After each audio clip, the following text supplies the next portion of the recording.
และในงานนี้นะครับทางชมรมเองครับแต่ละชนเองเนี่ยก็ได้ปรับนะครับแล้วก็ประยุกต์เข้ามาเป็นการแสดงนะครับและมีโอกาสในการที่ไต่เต้าเข้าไปสู่ระดับใน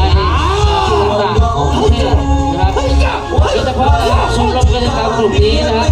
เป็นกิจกรรมกลุ่มหนึ่งนะครับที่ได้เข้าไปร่วมแสดงในรายการThailand Got Talent มาแล้วนะครับ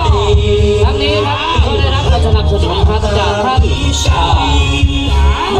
การท่องเที่ยวจังหวัดนะครับแล้วก็หลายๆหน่วยงานครับโดยเฉพาะอย่างนี้ครับทางองค์การบริหารส่วนตำบลตับเต่าครับท่านนายกขององค์การบริหารส่วนตำบลตับเต่านะครับท่านนายกเอกชัยมหาสุวรรณชัยนะครับแล้วก็ได้มีงบประมาณเข้ามาสนับสนุนนะครับและมีการอบรมสืบทอดนะครับและอนุรักษ์ครับศิลปะการต่อสู้ของเยาวชนนี้ทุกปีครับและในตอนนี้ครับคณะกรรมการครับเยาวชนกลุ่มนี้ก็ได้มีโอกาสนะครับไปแสดงครับได้เป็นตัวแทนนะครับหรือเป็นสตาร์แมนของนักแสดงหลักนะครับในภาพยนตร์นะครับวีรบุรุษมุกขโคนะครับได้เป็นตัวแทนนะครับหรือได้เป็นสตาร์แมนในการแสดงให้กับ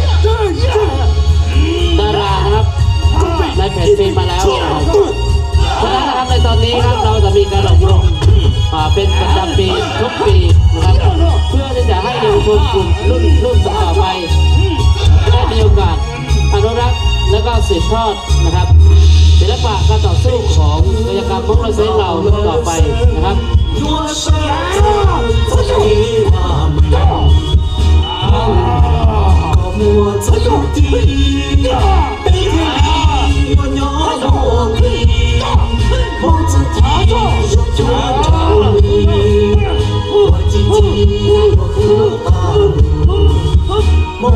ซึ่งวันนี้นะครับอาจจะเป็นการแสดงชุดเล็กๆนะครับเนื่องจากว่าช่วงนี้นะครับเป็นช่วงของ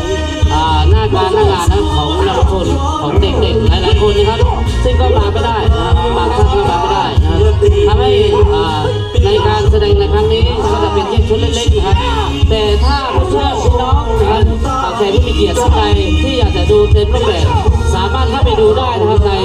Google นะครับใน YouTube นะครับพิมพ์คำว่ากายกรรมมุกเลือดสลิงขึ้นฟ้านะครับการแสดงเกิดทุกที่นะครับก็จะมีอยู่ข้างในให้ทุกคนได้ดูด้วยนะครับ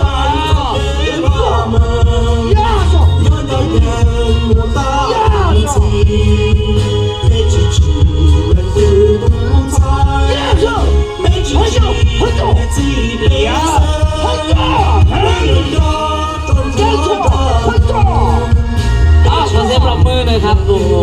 ถือว่านะครับวันนี้แดดร้อนนะครับถือว่าแดดร้อนแล้วก็เหนื่อยง่ายนะครับแดดร้อนแล้วก็เหนื่อยง่ายนะครับ